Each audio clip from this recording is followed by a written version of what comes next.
Balik-kulungan ng isang lalaki sa Quezon City matapos siyang mabistong nagnanakaw ng galvanized pipes mula sa isang establishmento.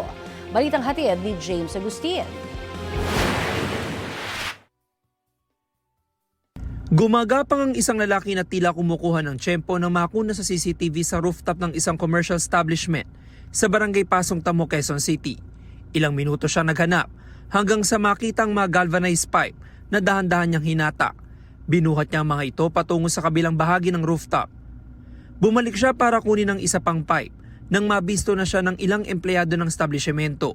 Tumakbo ang lalaki. Napansin ng isang empleyado ng establishment na may tao ron. So inalarma niya yung mga coworker niya kaya hinabol yung suspect. Unfortunately po sir, nakatalon ulit yung suspect doon sa labas.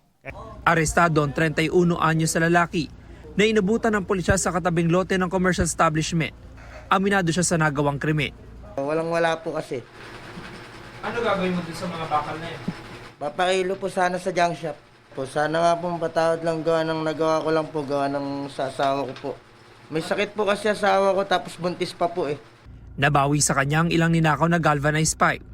Yung mga ninanakaw niya pong bakal doon sa rooftop, itinatapon po niya sa bakanting lote. Nasaktuhan naman po ng pulis natin, nagpapatrolya sila.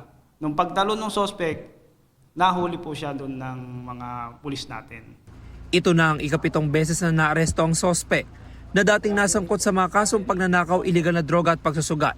Sinampahan na ang suspect na reklamong robbery. James Agustin, nagbabalita para sa GMA News.